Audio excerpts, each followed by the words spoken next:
Welcome to the CPENN from the Win Show. This is your host, Charles Penn. We are back with episode number 11. Guys, welcome back to the show. I want to thank all my subscribers and all my followers on Facebook and everyone who subscribed on there as well. Last time I checked, we had 264 followers on Facebook, so it's not a bad number. So appreciate you guys for following along the show and supporting the page. And now we're gonna get to it here. We're just gonna start off with the association. Get a little association talk because we've been hearing a few things going on as far as that's concerned. We just heard recently that the National Basketball Players Association and the NBA, they agreed to a 72 game season starting on Christmas Day or on Christmas week, which is December the 22nd. So it'll be 72 games, and the next step is to try to finalize health and safety protocols for the season.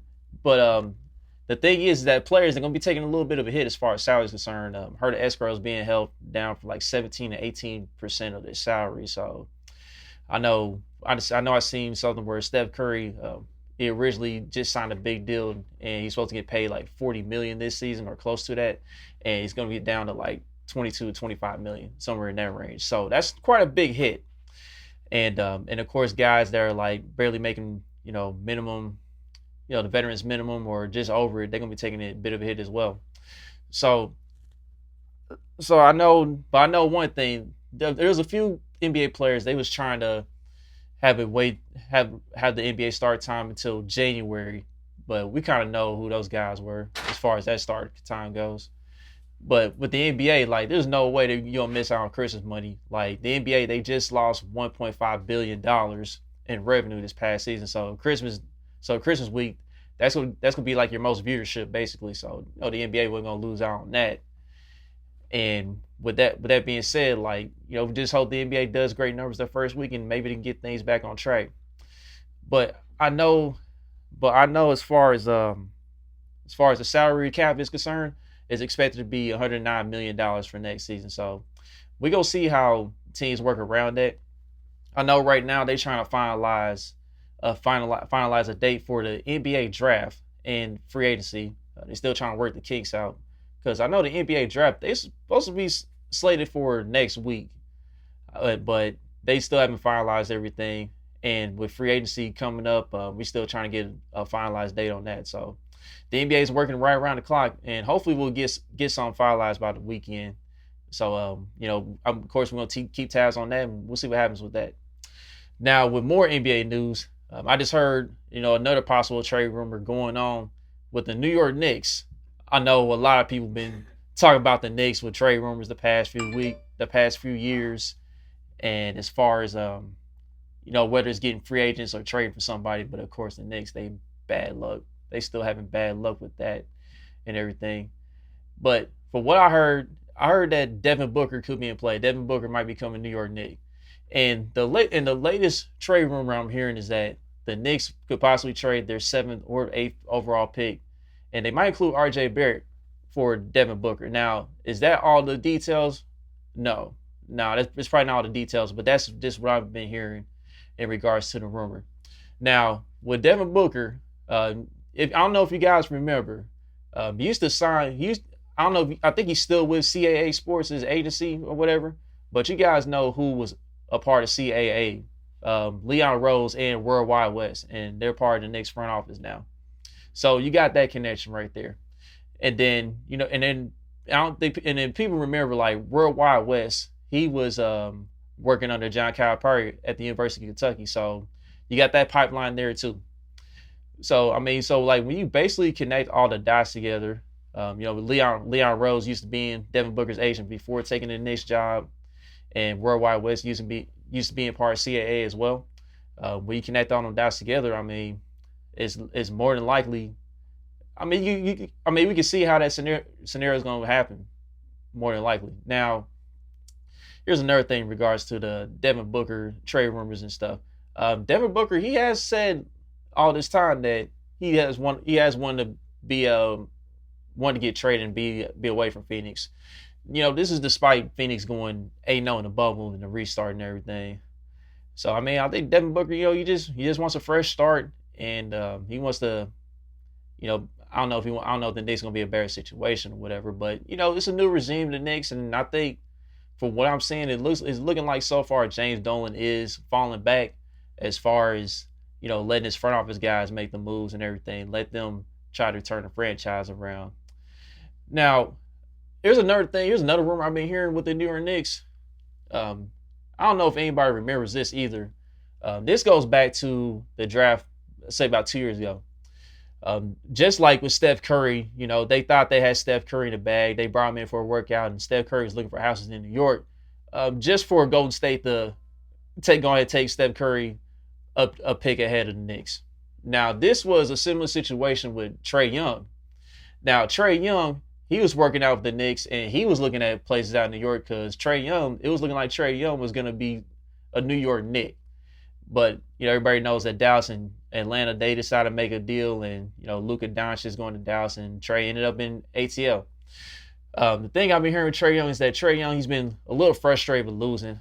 Like Atlanta, they're a young, talented team, and they slated to be up and coming. They slated to improve over the years. It's just that, some of the guys haven't been healthy, and that's resulted in them losing a lot of games. Now, it's led to Trae Young, possibly wanting to get out of Atlanta and, eventually become a New York Knick, like how he was ready to be during the draft process.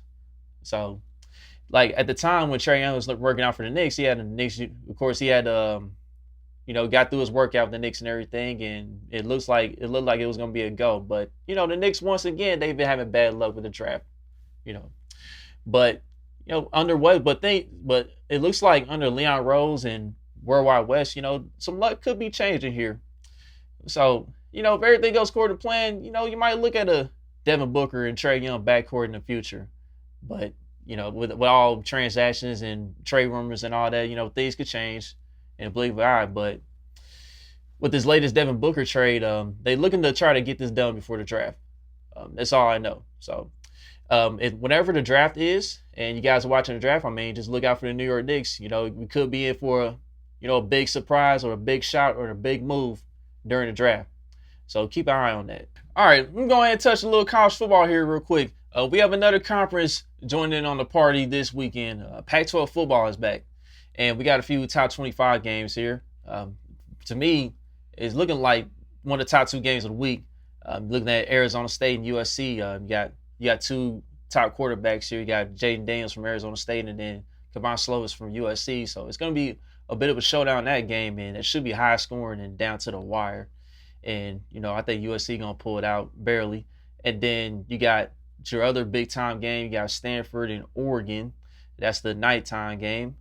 Oregon, they're playing at home against Stanford, and they should be able to take care of business. I know it's going to be life without Justin Herbert, but, with Oregon's system and everything, they've been a pretty consistent football team for the most part here in the last decade. So I think Oregon, they should go ahead, they should be able to handle business and do their thing at home. And then, of course, we got the rest of the games here late at night here for the Pac-12. So, Pac-12 After Dark is quite interesting because I know in my time here, they're concluding games. They normally start at like 9 o'clock, and it can get interesting at Pac-12 After Dark. There's been a lot of classic games in the past, whether it's like, big-time upsets and everything. So, looking forward to Pac-12, joining in, and we're going to see how they do as a conference overall. And it's going to be interesting to see how things play out on their end as far as the college football playoffs is concerned, because they're extremely late to the party compared to all the other conferences. So we look forward to that. And then, of course, you got your other college football games here. The main top games of the week are Georgia and Florida. They're known as the world's largest cocktail party. I think that's what their game is called. And Florida and Georgia, they've done battle, throughout the years. And looking at these two teams on the surface, what I'm seeing so far, I think Florida's got the horses to overtake Georgia in this matchup. Kyle Trask and the top trio in this offense here with Kyle Trask leading the way at quarterback, and then Kadarius Toney, he's a playmaking specialist. You can put him anywhere on the field, he's gonna make a big time play. And then you got Kyle Pitts, he's arguably the best tight end in college football. He just finds a way to get in the end zone every week. And in Georgia, they just a little inexperienced at quarterback right now. That's going to be the difference in the game. Florida's quarterback plays is going to be too much for Georgia in the end. And then your other big time game is Clemson and Notre Dame. Now, unfortunately, everybody knows that Trevor Lawrence, he got COVID last week and had to sit out last week. And this week is going to be the same case. But luckily for Clemson, they got a five-star recruit at quarterback, and he played pretty well against Boston College. Even though Clemson, they was in a battle and they barely squeaked it out. And just looking at this game on the surface here, Notre Dame, they've been mostly known for their defense. Their defense been carrying them for the most part this year. Their offense, they haven't really clicked all the way with Ian Book. Ian Book's previous 2 years was a little better than this year, but Notre Dame, they still a good overall football team. They still got time to completely gel all the way. Now with Clemson here, you're looking at Travis Etienne. He's one of the best running backs in the country. He's a dynamic playmaker, and then you got Amari Rodgers. He's a dynamic playmaker as well. He mostly lines up in the slot at wide receiver, but it's gonna be interesting to see how DJ Uiagalelei. It's gonna be interesting to see how he handles things in his second start, because this is gonna be a totally different environment in comparison to the last game. Because first of all, he's gonna be on the road in South Bend, and we just gotta figure out how he handles things on the road in comparison at home. But at the end of the day, I think Clemson has enough horses to pull it out without Trevor Lawrence again. So I think Clemson will win the game by at least a touchdown. I'll say they'll at least win the game by a touchdown, and they'll be able to keep their number one ranking. And we'll see what happens with Trevor Lawrence afterwards. I think Trevor Lawrence might be back. So we'll see what happens with that. But in the meantime, I touched on this last time, and I still think Clemson and Alabama is going to be still the top two teams in the country. And I still think they'll be the top two teams in the national championship game when it's all said and done. All right, we're going to go ahead and touch on the National Football League. Last week here in Week 8, we seen there was a few upsets that went down. The one that stood out the most was the Cincinnati Bengals over the Tennessee Titans. That one shocked me. My dude, Joe Burrow! And Joe Burrow, I might have been a little wrong on him. Because at first I wasn't sure if he was going to, grasp the speed of the NFL game quick. But Joe Burrow, he's playing well. He might be the truth. So, and he's got weapons around him, and he's utilizing them very well. T. Higgins, he's improving every week. And then you got Tyler Boyd. He's the number one. AJ Green, he had 2 big games before then.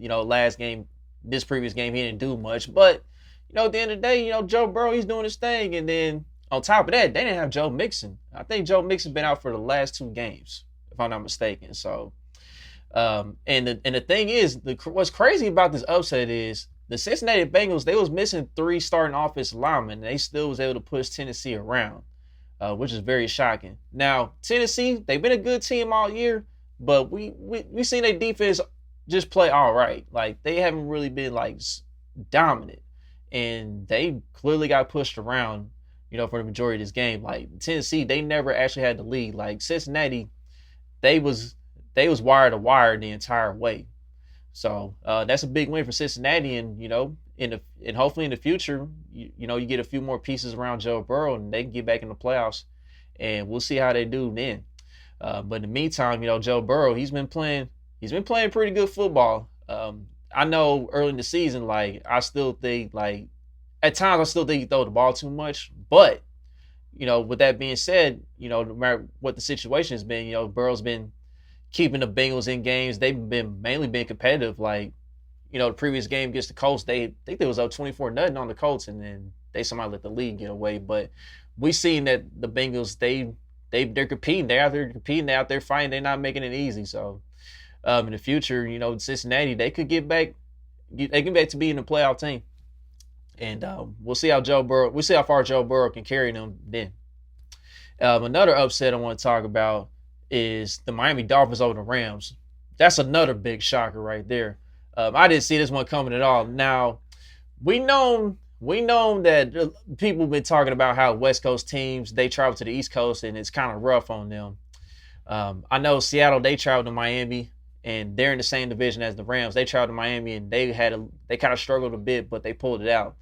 I thought the Rams would kind of do the same thing, but Miami, they just straight punched them in the mouth from the beginning, and Tua didn't have to do much at all because Miami, they was mainly scoring, just defense and special teams.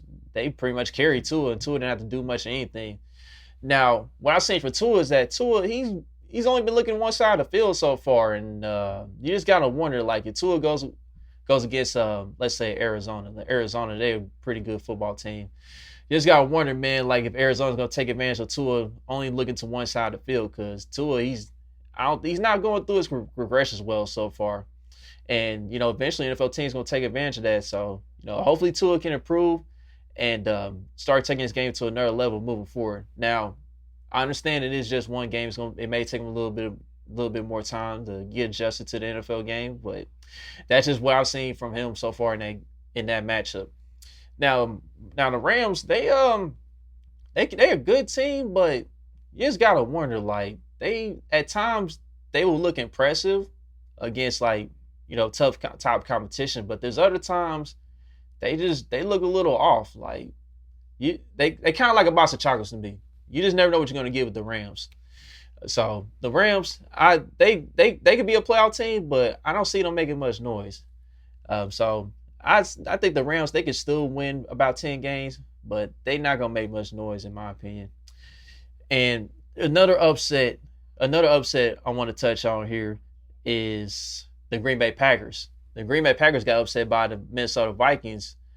This is another one I didn't see coming. I thought Green Bay would be the type of team that can sweep Minnesota this year, but we've seen how Minnesota, they took advantage of Green Bay's suspect run defense. And Dalvin Cook, man, like, whenever Dalvin Cook is healthy, he's a beast. Like, he's a top 3 back in the league when he's healthy. My issue with him is that he just has a hard time staying on the field. But we see that when Dalvin Cook runs for over 100 yards, he gets that production. Like, Minnesota, they can pretty much play with anybody, and they can win the majority of their games. Like, they don't really need Kirk Cousins to do much then. And like with Minnesota, Dalvin Cook, they actually do need him to stay on the field in order to win ball games, because Kirk Cousins, like, when you have to depend on Kirk Cousins to win you a football game, it's gonna be difficult, because Kirk, the more time he throws the ball, the more likely he's gonna turn it over. And that's just what I see from Kirk Cousins, and that's basically what you've been seeing throughout his career. It's just who he is. And with Green Bay, this is a divisional game. Divisional games ain't really tough. Devontae Adams, he did his thing. But Aaron Rodgers, he kind of got held in check a little bit. Like, the Packers offense overall, they kind of got held in check a little bit after that quick start. But we've seen that. But as of this recording, it's currently Friday, and they just got through playing the Packers. They took care of business then, so they bounced back. Green Bay, they're gonna be a Super Bowl contender still, but you just gotta wonder, like, I don't know at times when Green Bay, like, sometimes they depend on Aaron Rodgers too much.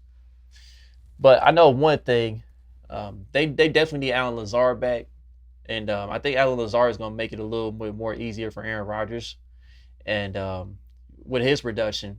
Like, when on days that Devontae Adams, he may get double coverage, he may get bracketed or whatever, he's going to need Allen Lazard to step up. Because I think MVS, despite him scoring 2 touchdowns against the Niners on Thursday night, I just don't see him being the guy. Like, Allen Lazard, he's the clear number 2 in that team.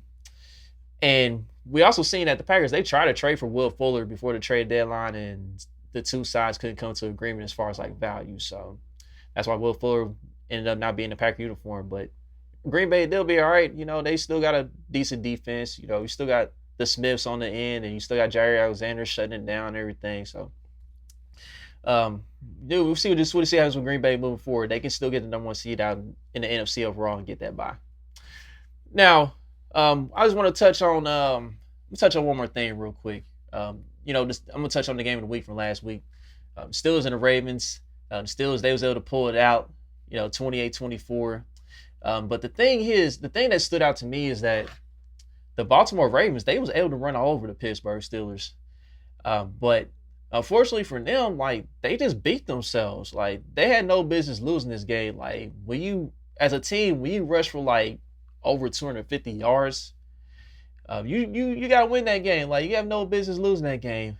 But it goes back to what I said about Lamar Jackson before when it comes to the elite competition. Like Lamar, he's a special talent. This is like his third year in the league, basically, or his third year starting, and he's still learned a little bit as far as like trying to improve as a passer. But I just don't see much improvement so far from Lamar. Now, is the Baltimore's receiving core the best? Is it like near the top of the league? No. Like I think Baltimore's receiving core, it's like it's kind of like middle of the pack, maybe near the bottom, like kind of in that range. Because the thing is, like Marquise Brown, he's an excellent playmaker, but I don't think he's a true number one. At the same time, I think Baltimore can try to get him to stretch the field a little more. Like he's not getting opportunity to stretch the field more, just to open things up for Lamar a little more. But at the same time, we've seen Lamar miss a few wide open guys in this game. Like in the fourth quarter, even though he found Marquise Brown the next play for a touchdown, like before then, he had Marquise in the corner in the end zone. He kind of overshot him a little bit. And then the next drive after that, when Baltimore needed to go ahead and win the ball game, I seen Mark Andrews was wide open on 2nd and 2, and he's throwing the ball all wide over here. And I don't know, man. Like Lamar, I don't think I see an improvement as a passer, but but as the season goes along, things could change. He may be able to improve a little bit down the line, but right now, like Lamar, he just got to pick it up a little bit against the elite competition.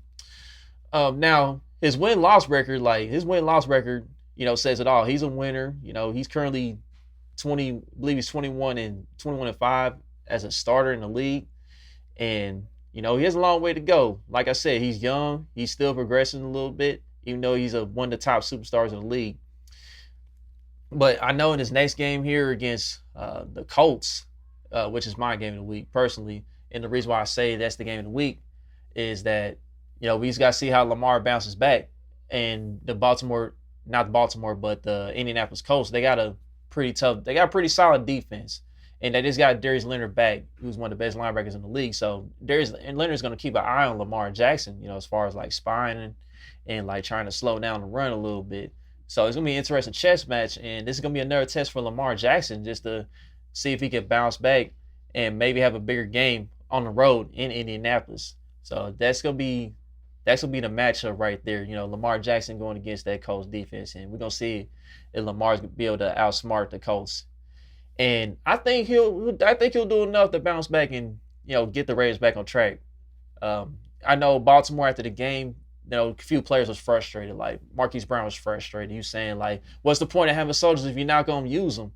And Coach Harbaugh had to talk about it. Made him delete the tweet and everything. So hopefully everybody's on the same page again and they can get refocused and get back on track.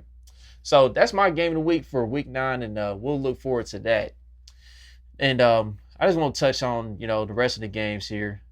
We also got like the Seahawks and Bills. That's gonna be another good one. 6-1 and 6-2. I think Baltimore gonna squeak it out at home. I think they'll squeak it out at home barely. I just think Seattle's defense. Even though they'll have Jamal Adams back, I still can't trust their defense all the way. I think this is an opportunity for Josh Allen and Stephon Diggs to finally get back in sync and get the Bills back on track. But the thing with the Bills is that they got to utilize that running game, and they got the matchup to utilize the running game and to get Zach Moss another huge game, because Zach Moss, he went over 100 yards last week, and I think they should try to continue that momentum with Zach Moss and get him involved so he can set up like the play action pass and hit guys deep, for Josh Allen to hit guys deep. So I got Buffalo barely winning, probably on the game winning field goal. All right, and then the other big game I want to touch on here is the Saints and the Buccaneers. Everybody knows week 1, the Saints was able to get the best of Tom Brady. Like, Tom Brady, new team, new core guys around him and everything. So, I mean, that's the best time to get them. But this Buccaneers team is much better than what you see from week 1. Now, the Buccaneers, they're going to be at home this time, and I think the defense is going to lock up a little bit. They're going to lock up the Saints a little bit. And the Saints, they supposed to have Michael Thomas back for this game, which should help out, take a little pressure out of Alvin Kamara. But at the same time, I mean, Tampa Bay, they just playing better as a unit right now. They squeaked it out against the Giants. The Giants, they gave them a little run for their money. Shout out to their coaching staff for a great game plan, even though they didn't win. But Tampa, they was able to find a way. But I think Tampa, they kind of had the Saints game in the back of their minds. And with the Buccaneers, you got Antonio Brown getting activated. He'll be making his debut. And then I just seen that Chris Godwin, he's currently questionable. So Chris Godwin, he might get in the mix too. So it's gonna be quite interesting. I think Tampa gonna come out and throttle the Saints a little bit. It should be a double-digit win, barely. And I think Tom Brady's gonna have another good game, and they're just gonna keep the momentum rolling. So I think that's all the games I want to touch on for Week 9 as far as like the big games. So that'll be it for the National Football League. And after Week 9, we'll be past the halfway mark, and we're gonna be headed to the stretch run. All right, we're gonna touch on a fun subject here to close things out. We're gonna talk about sports video games. We're gonna talk about what are some of the worst sports video games that I've played in my life, and then of course I'm gonna hit TJ in the background here, my executive producer, about it. So here's some of the worst ones that I found. I seen a post on Twitter, and somebody was talking about the worst sports video game ever, and they brought up Street Hoops, and I definitely remember Street Hoops because I was hyped. Let me tell you, I was hyped for Street Hoops when it came out because they had the N1 players on there, main event, hot sauce, and all that. But when you actually pop the game in and you look at the graphics and stuff, it looked like crap, man. Like I was really disappointed in that game. So what did you think? Do you remember playing Street Hoops? Yeah, I remember Street Hoops, man. I'm trying to think of a game. I wasn't a big fan of the I don't say the shittiest game. Wait, the sorriest game or the worst game. Like Blitz and stuff. Like when it just over animated and just doing too much stuff. You thought Blitz was over animated? I don't like those. I didn't like those kind of games where where like they had like a bomb. Say for instance you was running and you stepped on a bomb, you'll blow up. Something it's just over animated. I didn't like stuff like that. I didn't like those kind of games. So if it was like a Blitz type deal, I was cool on those. Oh, so you like the simulation overall in general? Yeah, exactly. Well, yeah. I mean, I'm more of a simulation guy too, but I thought Blitz was fun as heck, man. Yeah. I thought Blitz was like I didn't think Blitz was just too over the. I didn't think Blitz was too over the top. I mean, I thought it was just kind of perfect for an arcade game, in my opinion. There you go, perfect. Yeah. Arcade game, perfect. Yeah. If you want to say arcade game, like going into an arcade and playing, yes, dope. Yeah. But I don't want to sit home and play Blitz. That's just me. Oh yeah, so you would probably play Blitz more if you was like out in the public or something. Exactly. Yeah, it's more vibe for that. But at home, nah, I'm cool. Right. That makes sense. And then do you also remember? Do you remember the WWF in your house game of PlayStation? A little bit, yeah. I remember a little bit. Yeah, terrible. Yeah, I wasn't a fan of that, man. It's like they kind of did that one pretty wrong. In my opinion. I think whatever live came out with 2K sort of popping, that was bad too. I think what live was that? I think was it 07 with T-Mac on there? Man, listen, man, I was so mad, man. I mean, let me tell you this story, man. Let me tell you a story about Live 07, man. I don't know if my cousin Devin is gonna watch this, listen to this, whatever. But if you watch it, cuz I'm gonna tell the story. All right, so I went over his house one weekend. We was playing the game. I had the Spurs. He had the Rockets. But tell me why Yao Ming was like a cheat code on that game. Like, every time he used to hook shot, he would not miss. You could play all kinds of defense on Yao Ming. He would not miss. I'm like, what is this, dog? I'm like, is this a glitch you found or something? And okay, then I tried to do the same thing with Tim Duncan. I mean, Tim Duncan, he was making this too, but it wasn't no Yao Ming, dog. Like, it was ridiculous, man. I'm like, why are we playing this crap? And then my boy Corey from the Disney College program, I was roommates with him back in Orlando. You listen to this, Corey, I'm about to tell you this story. Now, he had NBA 2K7, and I had brought NBA Live 07 with me. So at the time, I thought Live was still cool to play. Then I gave NBA 2K7 a try, and I was like, wow. Bro, you're right. This is a completely different game. It's definitely more realistic. So I was on 2K since then. Yep. Dope. 2K. So do you got some more terrible games you remember? I can't remember any like bad games franchise, man. I can't do sports wise. Shoot, I don't even think of the good ones. I can't think of the terrible ones. Because the terrible ones, you think about it, it wasn't like a ton of them. But once you played it once, you wouldn't play it again. So it's like more. I can't remember them at all, man. I know NBA Street Home Court. You know that's when they got outrageous because knocking out the walls and because Volume 2 was perfect. That was perfect for like an arcade because it had a little bit of simulation, but it had a little arcade, but it was just perfect though. Like it was definitely more playable. But Street Home Court, they started going a little too extra. Yeah, I don't like all that. It just can't be over the top for me. Like a little simulation's cool, but over the top is I'm cool with. Like I think the most simulation that I like as far as basketball games is NBA Jams. NBA Jams is epic. Like all of them. Oh yeah, that was dope. Yeah, that was really dope. Yeah, they was consistent with it. Yeah. And then as far as simulation games that were terrible, you remember when Madden 06 came out on the next gen, and how it just wasn't. Oh no, that was right before the Mike Vick one. Yeah, that was the one when McNabb was on there. Yep. Yeah, that was disappointing. Yeah, because like on the trailer, it looked completely different from when you got the game, dog. Like EA Sports pulled a fast one on us because like when you look at the trailer, I'm like, oh shoot, this is gonna be crazy. But then all of a sudden you get the game, I'm like, this is not how it was on the trailer. I'm like, what is this?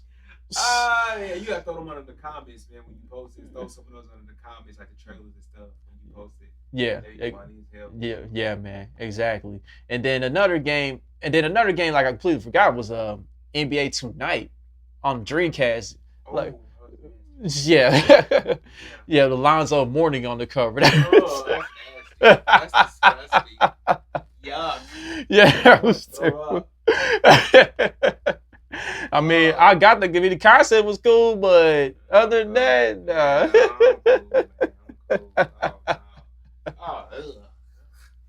But yeah, then somebody tried to tell me that NBA Ballers was trash. I'm like, NBA Ballers was dope.